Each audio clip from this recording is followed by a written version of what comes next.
You've learned that I says I if one of the next two letters is another vowel. It says I if the next two letters are consonants.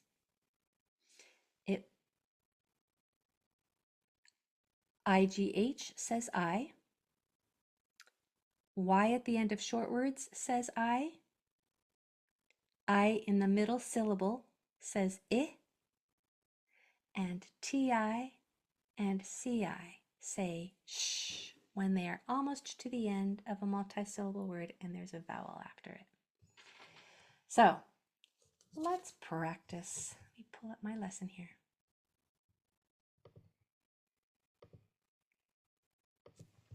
Okay, so let's annotate this first one together. This CH is a very fast sound. You cannot sustain it or hold on to it. It's a very quick ch, ch. Y at the end of short words says I. Always. So these sounds are ch, I, chai, chai. Very fast word. Nothing can really be sustained or held onto in that word. Chai is a very fast pronunciation. All right, your word. Go ahead, try this one on your own. You have a digraph blend here at the beginning.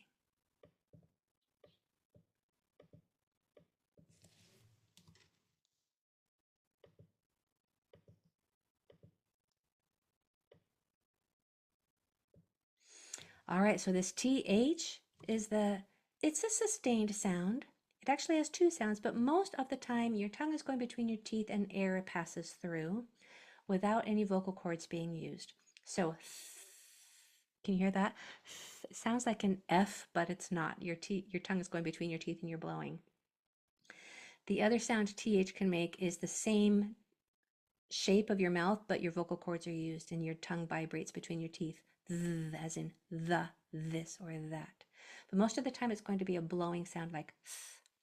When you throw an R onto there, then that sounds like thur, thur. And then we're going to put that I sound at the end because I at the end of a one-syllable word says I.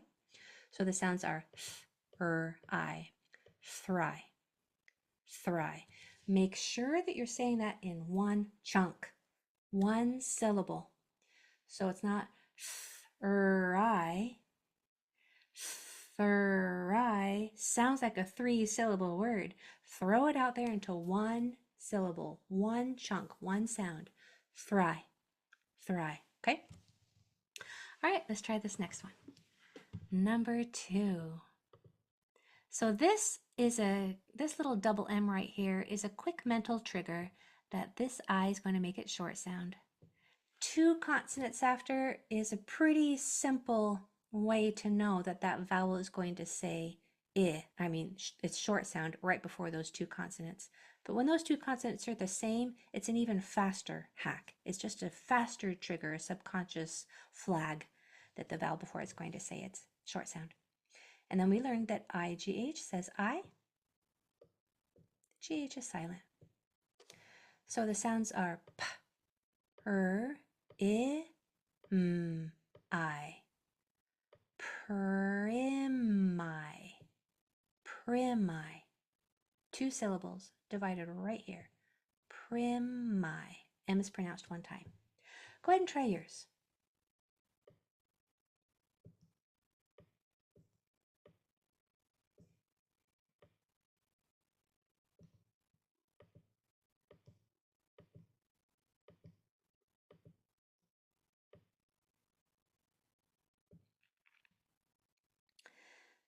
Now, when you're pronouncing this word, pay attention to this DR right here and try not to let it be pronounced as a JR, which is tempting.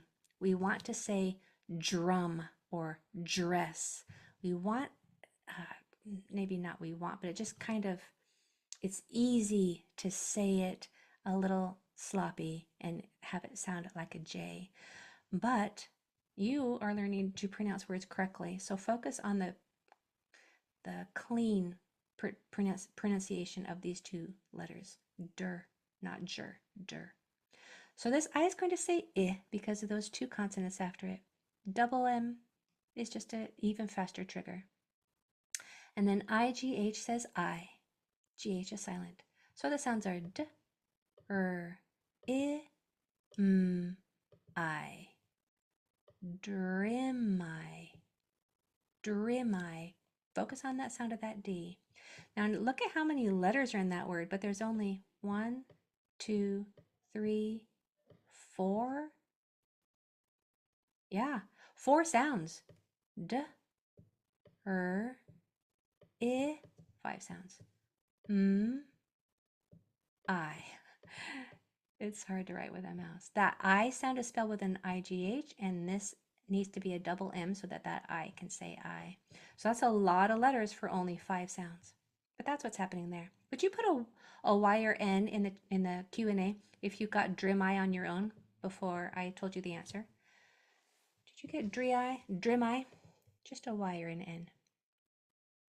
So I can see and gauge how to teach best. Okay, good. All right, number 3. We have a 3-letter consonant blend here. Make sure you grab each sound. This I is going to say I because of the tap 2 rule. This I is going to say I because it's in the middle syllable. I's in the middle syllable, say I. And you can tell it's in the middle syllable if there is a vowel before it that doesn't touch it and a vowel after it that doesn't touch it. So there has to be at least 3 vowels. It has to be in the middle, and the other 2 can't touch it. And in this I says I because that's what I's do when there's not another vowel in the next 1 or 2 spots. So our sounds are, there's this TR right here. Try not to let it sound like a CHR. That's the sloppy way to say it. We want to pronounce our letters as they were intended with a T-R. So our sounds are st, r, I, p, I, n. Let's go one sound at a time here. St, stir, stry, stripe, stripe, stripe it, stripit, stripitin, stripitin. All right, let me just check the chat here. Okay, go ahead and try yours over here. You have a digraph blend. Go ahead.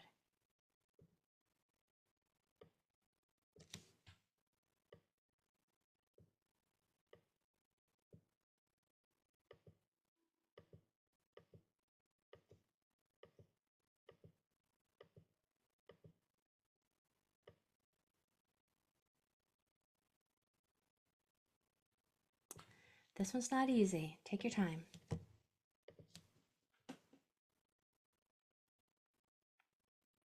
Make sure nothing comes in after this P. That's going to be, if there is an error, it is probably going to be a sound coming in after the P.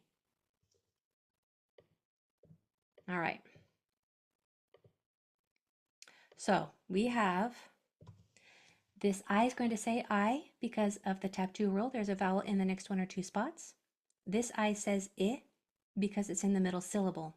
I can see that there is a vowel before it that doesn't touch it and a vowel after it that doesn't touch it. And this I says I because there's not a vowel in the next 1 or 2 places. So the sounds are that blowing sound with my tongue between my teeth.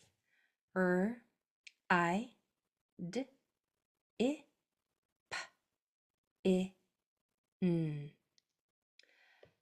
Thur, thry, thried, thried, thridip, thridipe, thridipin.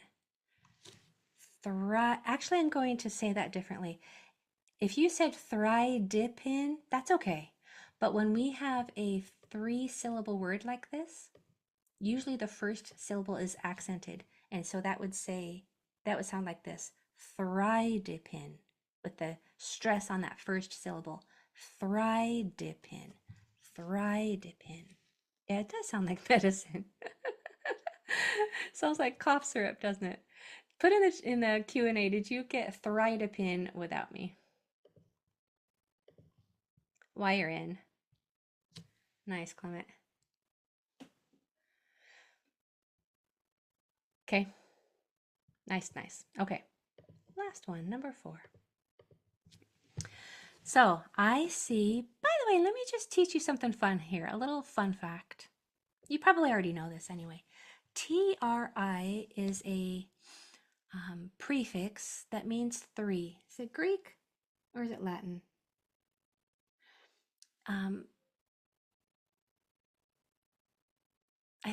I think it's Latin, but I'm not sure. If you know if the prefixes tri and bi are Greek or Latin, put it in the Q&A for me, because I've learned it so many times, and for some reason I still get mixed up on that.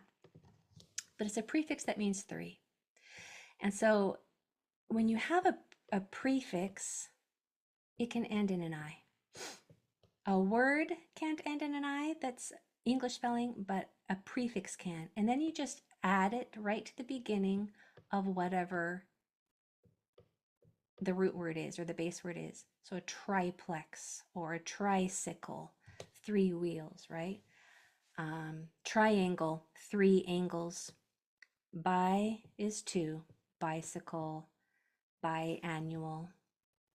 Yeah, so that is why that little part can end in an I in other words that you're going to see in the real world. So this I is going to say I because there's a vowel 1 or 2 doors down. This I is going to say I because it's in the middle syllable. And because there's 2 consonants after it. Bonus, we get this I saying I for 2 different reasons. And then this I says I because there's not a vowel 1 or 2 doors away. So the sounds are. Make sure that you don't pronounce this as a CHR. We're not saying chur like tree or try. We're saying tur because we're in reading class and pronouncing things correctly. So we have t, I, p, s, it. Tur, try, tripe, tripe, tripip, tripips, tripipse, tripipsit, tripipsit. That's fun to say. Go ahead and try yours over here. I'll be quiet while you work.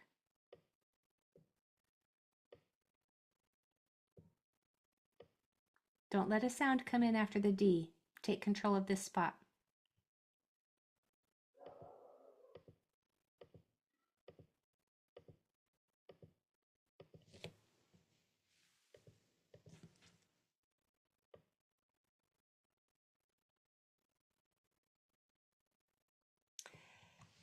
If you haven't noticed already, it might be tempting to put an R after that D.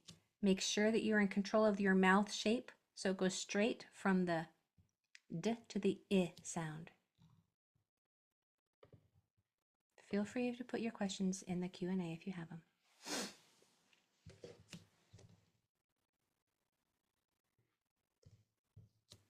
All right, so the first I is going to say I because of the tap 2 rule. There's a vowel 1 or 2 doors away. This I says I because it's in the middle syllable. I can tell because there's a vowel before it and a vowel after it. Neither of them touch it. And this I, plus there's 2 consonants after it. Bonus. This I says I because of the tap 2 rule. There's not a vowel 1 or 2 doors away. So we have p, l, I. Just for that P, make sure that no sound is coming out. You can even put your fingers on your throat right here and pronounce the sound for P. There should be no vibration. It should not be pa. You don't want to feel any vocal cords being used right there. Only air coming out. Pa, pa. Otherwise, it would add a whole nother syllable to the word.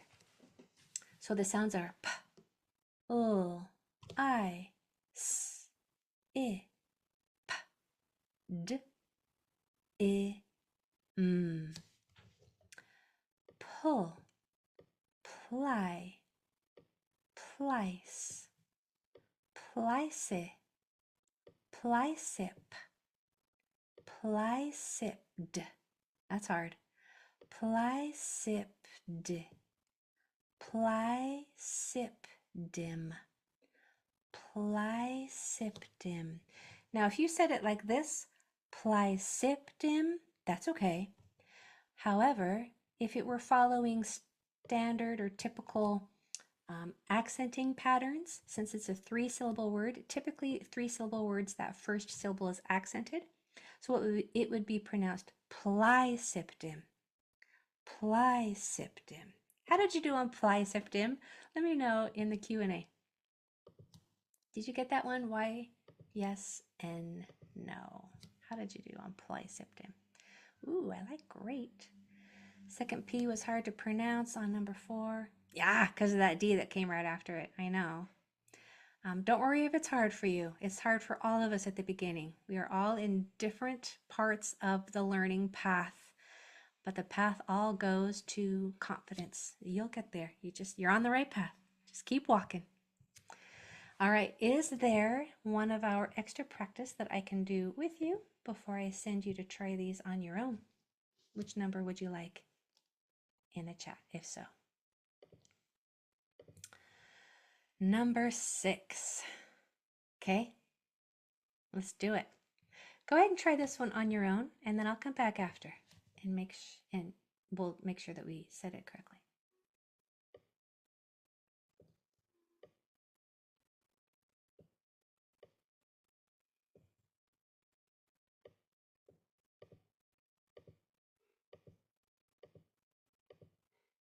Make sure a sound doesn't come in after the T. It's going to be tempting to throw an R in there.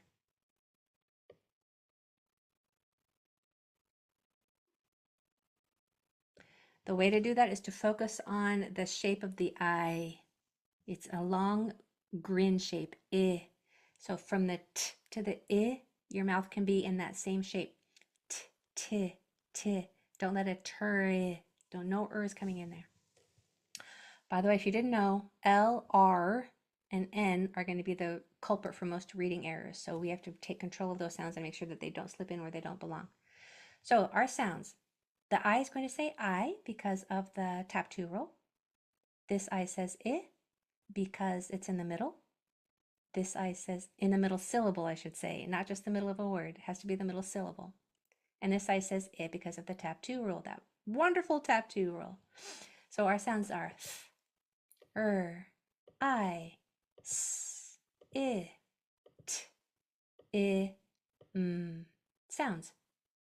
Thir, thri, thrice, thrice, thrice, thrice, thricetim, thricetim. This is going to be the hardest part right here, getting that THR. Thricetim. Did you get that one? Let me know.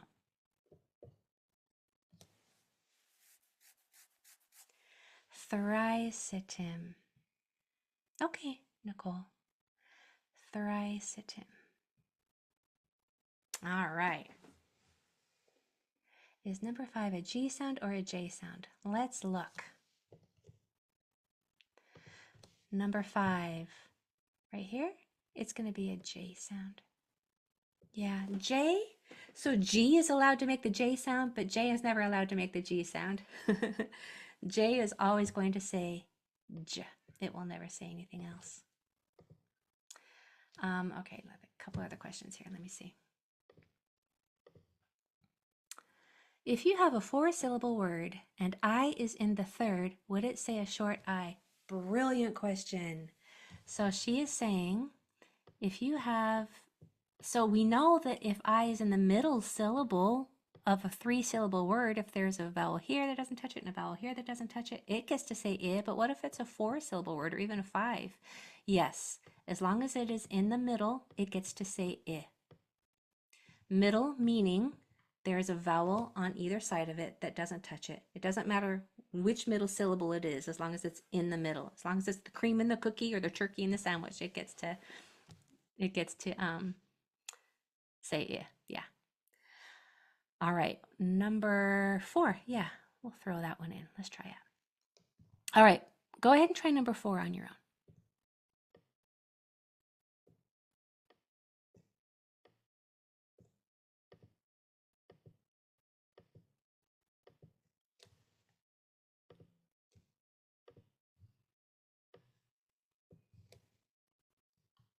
Okay, so this I is going to say I, right? Because of the two consonants that are after it. So that will say I, this will say I, because IGH says I. We're putting our tongue between our teeth and blowing on this TH. So we have th, I. Lots of letters, not very many sounds. Thify, thify. Hard one. I'm glad you asked for that one, Clement. Okay, so you have learned. How are you feeling about are you feeling pretty good about I? Let me know here. Yeah, you have learned that I says I if one of the next two letters is another vowel. It says I if not. IGH says I, you know that. I in the middle syllable says I, you know that now, right? Y at the end says I if it's a short little word. You know this stuff now. That must feel so good. You probably weren't aware that TI and CI said shh a month ago. And you have learned not only that, but so many other things with regard to I. Hopefully that feels good. All of that information that is now just kind of solid in you. So good. And you're going to find that a lot of those patterns are going to cross over to other vowels as well. But we're going to do just one new vowel at a time. Next time I get to see you on Wednesday, we're going to start with O. And next week on the 8th, I believe, we're going to start our practicum where our cameras and mics are going to be on. We're going to be chatting back and forth live. I get to help you one-on-one. I'm so excited for that. Everybody's invited to the practicum. The link is in your module. All right, everybody, have a good night. See you Wednesday.